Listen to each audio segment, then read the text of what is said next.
My name is Matthew. I'm Director of User Experience in Travelport Digital. I've some solution there.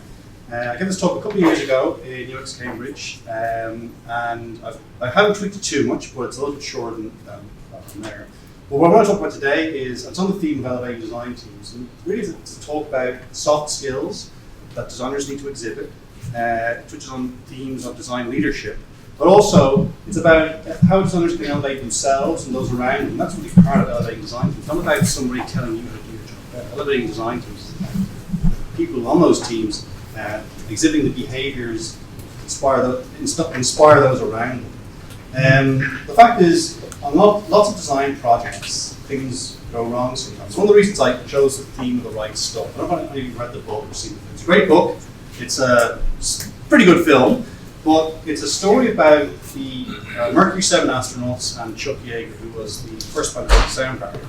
And they were put into an extremely difficult, stressful, ambiguous, challenging project, which was the original space race, the race with the Russians to put the first in space. And this was the right stuff, was this kind of really difficult to define quality that many of these pilots exhibited. And when I was thinking about the theme for this talk, I often wondered, why is it that some designers on projects, when projects are challenging and difficult, you see some designers really meet the challenge head on and and excel and exceed their expectations. And other designers you expect to kind of perform better, maybe don't. And I often wonder, what kind of qualities do these people exhibit? That's really how I got the idea for this talk. Because it's called the right stuff because it's really hard to define quality. It's not something that you say, okay, it's about pilots having great reflexes, designers being collaborative. It's not something you can just pin down on one thing. It's really hard to define quality. It's a mixture of things. And these things help people when situations are difficult, like in this slide here, the side of an aircraft carrier, and things go wrong sometimes.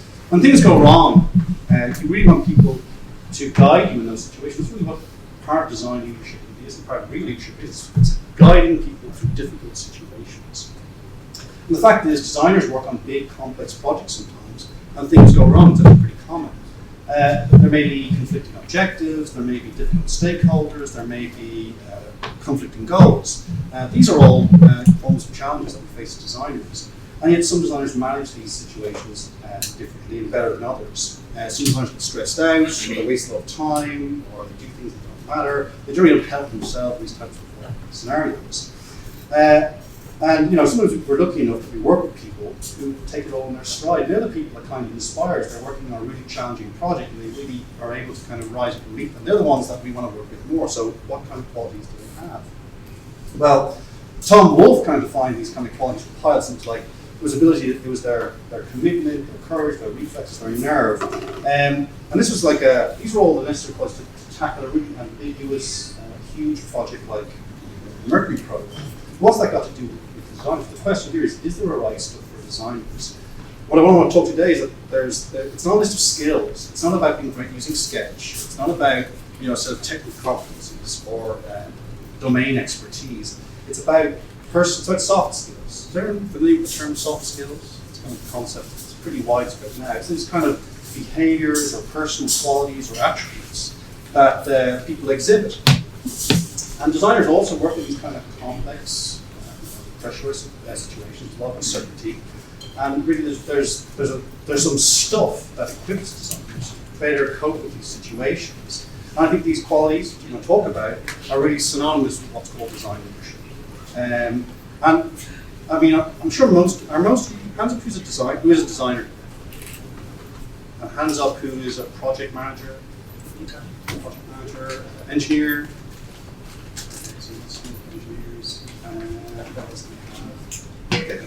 Maybe it's more than just. It's not. This should resonate with not just designers. This applies to anyone. This isn't just for designers. This is for anyone who works who collaborates, is an information, a knowledge worker who collaborates with other people who have different perspectives. Because we can all find ourselves in these difficult and challenging situations. So this isn't just for designers. So this is Chuck Yeager. So he was the first person to break the sound records. in the Bell X1. And in Tom Wolfe's book, he was considered to be one of the greatest pilots in the world. And there was no kind of question about Yeager's commitment in the book. He, the day before, he was slated to go up in the X1 to make an attempt at breaking the standard, because they'd failed many times before. He went horse riding, and look, he fell off the horse just before the night before. He broke a bunch of his ribs, and like he could have just said, "Oh, I'm out. My ribs. I'm feeling great this morning. I'm not going to go up in this. I'm not going to try it today. Let's put it off. Let's go again next week. Next month will be better." No, he didn't. He got in. He had to basically get a bit of help. He had to get someone to make him a makeshift handle so he could shut the hatch and do all that. He wouldn't have to do it himself. And he basically went up in the plane with his broken ribs and he put the sound barrier. He basically did what needed to be done just to get through that situation. It wasn't insurmountable. It was challenging, but he had that shows a level of commitment. Do what needs to be done. That's really what commitment is. It's dedication to what needs to be done. It's kind of toughness and resilience, the kind of adaptability and kind of a genuine desire just to make things better, right? Make stuff better. And Luke Grabowski is really one of my favourite tweets. It's kind of, you wouldn't believe it's one weird trick to having a successful career. It's giving a shit. And I've worked with designers who kind of lose interest on projects when things get difficult. They get a strong stakeholder, someone's got lots of opinions against their designer, someone who pushes back a lot, or sometimes there's technical challenges they have to overcome and their original designs aren't feasible. And I have seen designers who kind of check out. They kind of go, "Oh, it's not what I wanted it to be, whatever." They just kind of they check out. They don't really commit to the project and what they're trying to achieve. I've had designers ask to be moved off projects when things aren't going their way, or how the team's ruining their designs and they can't do it anymore. And this isn't anything to do. This has happened at all levels. This isn't just designers fresh out of college. This is designers, very experienced designers, who still maybe haven't quite got that they're working for a business. Well, yes, they are, representing the user in terms of being the designer on the team, but they're also being paid by a business, and there are business outcomes we need to achieve here, and there are things like feasibility and business goals coming into play. So being committed is really about determination and resilience and doing what needs to be done. There's also the other extreme in terms of commitments, and this is another sort of photo. I think there's a really nice graphic of that. You can care too much. You can be overcommitted. This is equally dangerous for designers and for projects, where you have the one extreme, the designer doesn't care and is kind of checked out. The other extreme, you've got this kind of crazy zone where they care too much. And you see designers become snappy with stakeholders, they're working really late, they're really kind of difficult to work with. And they kind of lose sight of what they're trying to achieve. There's a kind of zone of crazy issues defined there, so you can be overcommitted. That's kind of when I was thinking about these qualities, I didn't want people to go away. I would hate people to go away. I'm not that influential. You've got to go away and be more committed on your project. I've got to do more. I've got to commit more. We have to frame these qualities between two extremes. The one extreme is that you're kind of checked out. And you couldn't give a shit. You're just checked out. Just picking up your salary. And lack of commitment is really easy. If you're a manager, lack of commitment is really easy to spot. But overcommitment is really damaging. If you care about the long-term health of your team, you have to protect your team members against overcommitment. You've got to watch for the signs that they are beginning to get dragged into the project far too beyond their kind of more than healthy. It's really bad. I have managed, unfortunately, one designer who did, and it was really damaging to their mental health. And I think long-term in their career, they found it really difficult. They left design for a while and were traveling. And it's really difficult for that designer, I think, to come back and commit. They're kind of in this permanent checked out state now. They don't commit to projects, and they kind of, they just really have difficulty committing because they've had this damage in their life. It's really affected them in a bad way. So the extreme of that is kind of burnout. We don't make sure we're talking about the qualities that designers have to be framed between, two extremes, not being committed, just being checked out, and being overcommitted to eventually burn out yourself. So we talk about these qualities and we frame each of them in this way. So Tom Wolfe, there's a word for this in the book. It's called to maintain an even strain. This is what Tom Wolfe used to instruct pilots. They had to maintain this balance. They didn't overcommit, they didn't they did what needed to be done. The second quality is on empathy. I mean, we hear a lot about design. It's really kind of cliche that our designers have to have empathy, but I'm not talking about empathy for users. I'm talking about empathy for people using the software we build. It's about empathy for the team that we're working with. And in the Mercury program, a lot of the pilots, there was 110 pilots selected, but that they were completed down to 36. And these 36 were taken to the Lovelace Clinic, and they were subjected to all sorts of tests. They had to pick just 6. They ended up picking 7. They had to pick just 6. And these pilots were subjected to those weird science stuff. They were sent out to the desert. They were sent to the jungle. They had to survive with just like a packet of rice and a bottle of water. They had various probes inserted. They were shaved. They were put in high stress situations. Dropped from great heights, bounced off trampolines, all this kind of stuff. And this is all. They were like, "What is this?" Many of the pilots, thought, "What has this got to do with flying a rocket? Why do you need to know all this? Why do I need to learn how to survive in the desert? This has nothing to do with it." And then all the pilots rebelled against this type of treatment. Look, this isn't how you treat pilots. I'm supposed to be one of these astronauts. You can't do this to me. And they showed a kind of lack of empathy for the doctors and the life science people who are working with them, who had to also ensure that when they sent someone up to space, they didn't come back dead. So the pilots who succeeded were the ones who had a kind of understanding that they were part of a bigger project. It wasn't just about, they couldn't send it wasn't about sending the first dead American to space. It was about sending the first American astronaut to space and bringing them back alive. And they realized that they were part of this huge, complex kind of R&D project, and they had to basically submit some of their ego and leave it at the door, and began to empathize more with the doctors. And the ones who made it through the program were the best test subjects, the ones who actually understood that they were part of this bigger project. So we talk about great designers having empathy, but we often don't think about empathy for product managers, empathy for engineers, empathy for senior leadership. I got experienced this firsthand in Paddy Power, when a very senior product manager expressed his own fears that we were redesigning a product and that we would ruin it all in terms of the finance. It was kind of an interesting incident with very senior managers concerned that we ruined the biggest cash cow for the company, that design part of ruin this one. That's why they were being so conservative in all their design decisions. So, it was great for them to share it, because many designers in that team think a lot more about, okay, realize now that this is a very senior stakeholder. He's afraid of what we're doing, and afraid of tinkering this thing we get, and maybe we don't want to mess with it. So designers sometimes take up adversarial positions, and this sometimes comes down to lack of maturity or lack of awareness of themselves, of how they're coming across. I sometimes hear them make very grand statements that we're the ones representing the user. You guys don't know what the user wants. We do. It's really, really condescending when you hear designers talk about this with other stakeholders.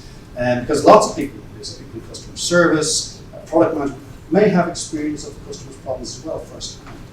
And even engineers. Just joke. And at the other extreme, you've got designers who really clash deliberately with stakeholders. It's the opposite. They really just don't care. They're like, I'm a designer. I'm deciding it's right or wrong, and it's my way or it's kind of my way or the highway type attitude. And again, that's not healthy. It builds up a lot of conflict at them and attitude between designers and non-designers. You don't want that either. So you want designers in your team to have empathy not just for users, but for their subjects and those they work with, and seeing things from their perspective. Something may be really, really difficult technically, and designers can work to understand it, but maybe not in the best interest of the business. Need to understand it as well. This relates to the third one, which is really self-respect. In the early stage, this is Ham.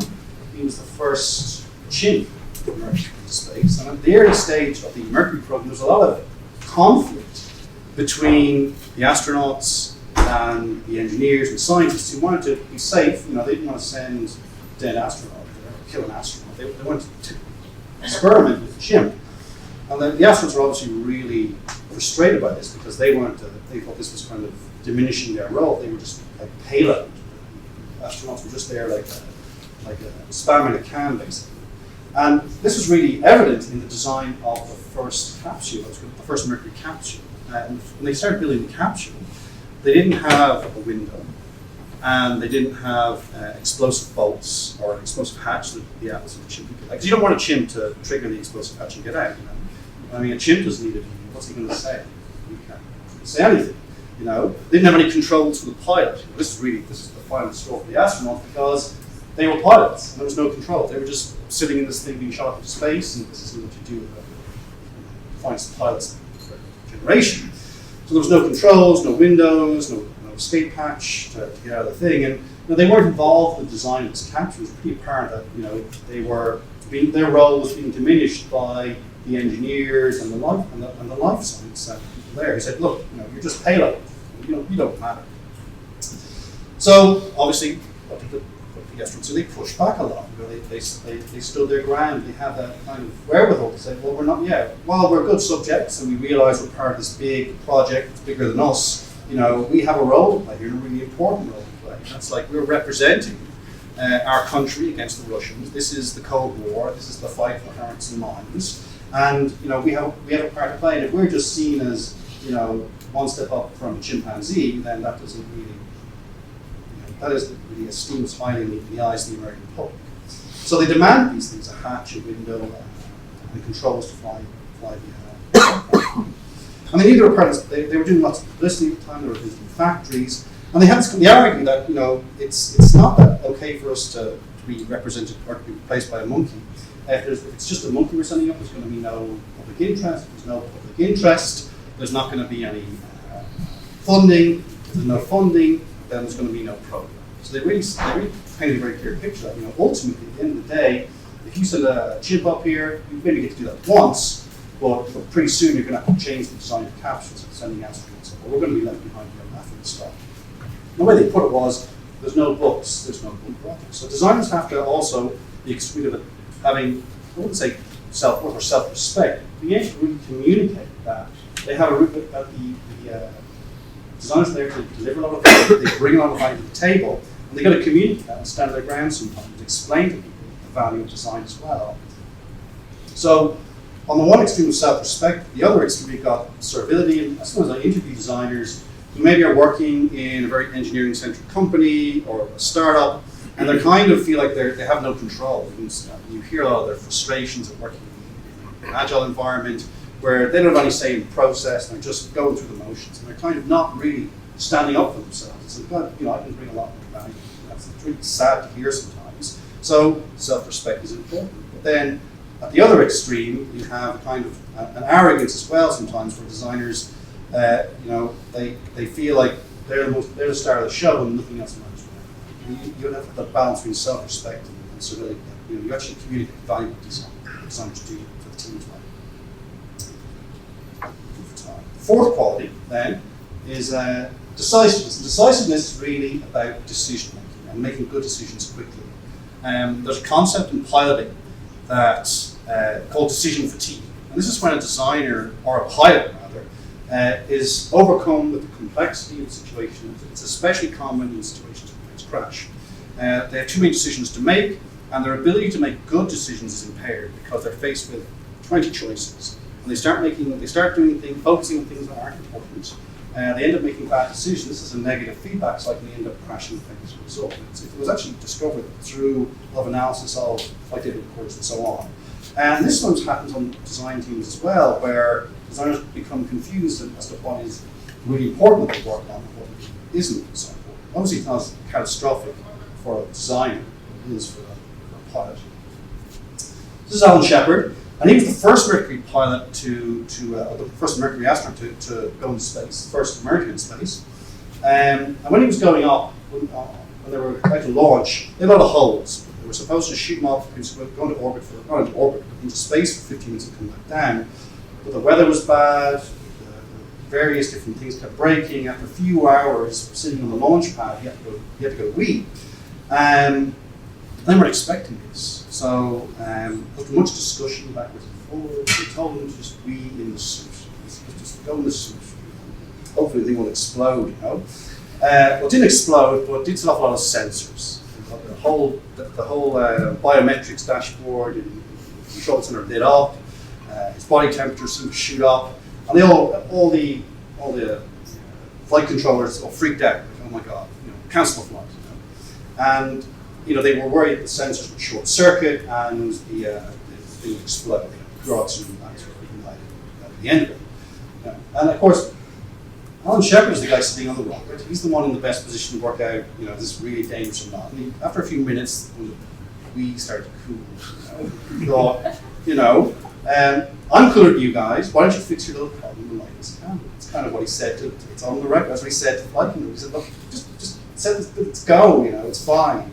So he was being very decisive. He wasn't being reckless. He waited for the wheat to cool down. And, he didn't dither. He was taking on tolerable risk and to move things along. Because he could have said, "Oh, scrap the flight, guys. I wet myself." He wouldn't have been the first American in space if he had. So sometimes I see this a lot. Sometimes the designers dither. They're really inflexible about process, and there's kind of this. Again, I don't know if anyone heard of cargo cult UX. It's a really nice way to describe when you follow the steps of the design process without understanding why and how each step of the process. Cargo cults were something in the 1970s. Wiki-ish. It's really interesting if you want to read about it. But it leads to the worst kind of indecisiveness. At this point I've got to interview stakeholders. At this point I've got to carry out unnecessary research. At this stage I've got to write it all up on Confluence or on my wiki, and then I got to talk to the engineer. And they go through this kind of process where it's just kind of dictated in some blog or just heard at a conference. And actually once I came up from the training course, I started organizing these kind of ideation workshops, and the stakeholder was like, what the hell are you doing? It's like we're optimizing something, you're not throwing anything out, So again, following this kind of applying a really rigid, prescribed design process, to the level of experience that designers can make decisions and understand what the process is and adapt to the right situation, not follow this kind of, let their decisiveness or the decision making be impaired by the process. Something that students find less experienced. So designers can sometimes be too cautious. They can basically hide behind the process. They say, well, we've got to do all these things, and they may not be necessary. But also, at the other extreme of decisiveness, you've got designers who can be reckless. And this means not measuring or caring about the impact of the design changes they were suggested making. This is what the senior stakeholder was talking very was worried about. Some of the designs that he was seeing were really alarming because he kind of knew what impact he suspected what impact they were going to have. And the designer had no answers that this wouldn't actually happen. There was no proof that his worst fears would come to fear, and this was going to cost him the business millions. So, I've had a situation again, way back in Paddy Power, who's someone who's now a very senior designer, just ignoring qual and quant data relating to a piece of micro-content that was just a small piece of snippet of micro-content that was on the design, because it just didn't work. It didn't work. Yet we had analytics and we had qual data from interviews with customers that was really important. And this is kind of reckless, because this is like, my design, my outputs are more important than anything, even the business outcomes. So this is, again, really reckless to some level. So again, you're making decisions, you've got to be cautious. I've got to use data as much as I can, but I can't hide behind the process either. That's a fine balance, it's a fine thing to balance, Knowing when you can make decisions safely, and knowing when you can make decisions in a very ambiguous situation. You need to kind of, designers get good at this quickly in order to build up trust on teams. Basically knowing when you can when you need to make a decision, and you have to be cautious. That's what it boils down to. The last quality is enthusiasm. When Al Shepard landed, obviously, this is what greeted him a few days later, a ticker-tape parade. This was a pilot at the very peak of his powers, first American in space, and no one had ever flown higher or faster than this guy. So, he was a hero, and he achieved even more than Chuck Yeager. This is one of the big themes in the book, is the fact that Chuck Yeager, this great pilot, wasn't an astronaut, but he had all the right stuff. But he was left behind. Now, other pilot, like Chuck Yeager had a great career. He ended up continuing his work as a test pilot. He developed one of these experimental planes. This is the Starfighter, which is fantastic. And he worked with lots of other test pods as well. Had a really good career, but he never made it as an astronaut. And he had a lot of respect for the astronauts, but just wasn't. It didn't happen for him. He's not going to be remembered like Neil Armstrong or music goes on, as these guys who went to space and beyond. So, a lot of designers kind of, they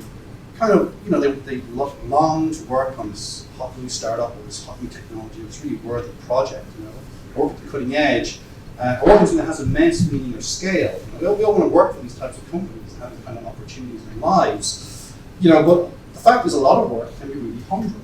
A lot of design work is repetitive. A lot of design work can take a really long time. It can take years sometimes.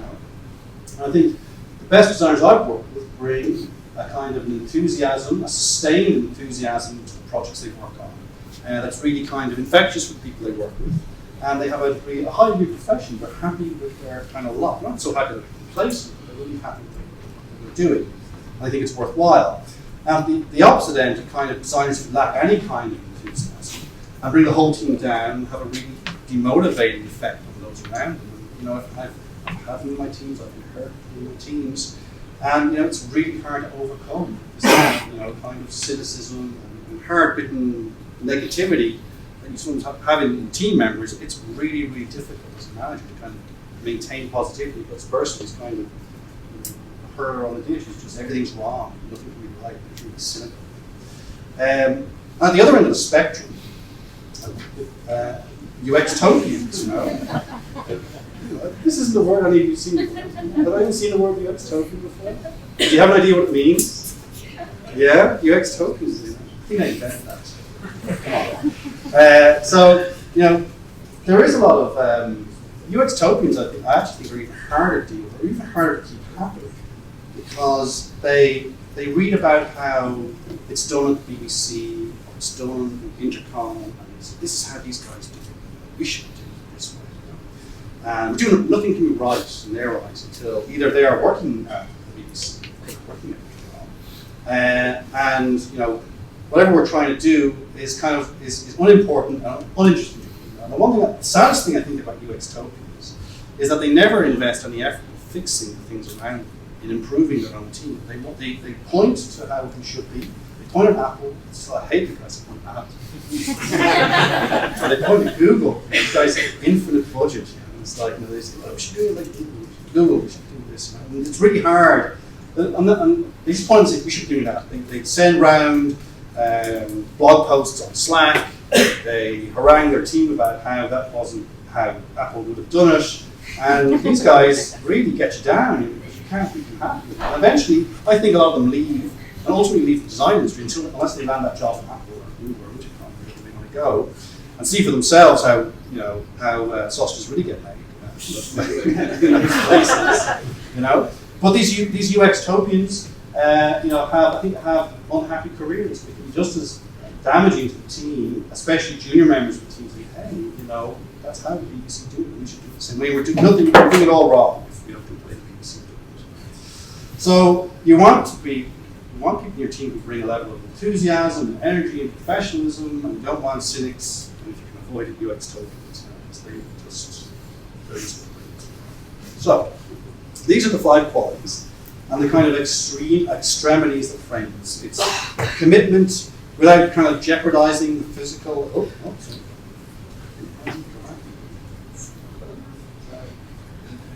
There we go. It's kind of commitment without jeopardizing the kind of physical and mental health of the designer, the positively engaged. It's empathy towards others, not kind of engaging in designer culture war, and not apathetic to the needs of others.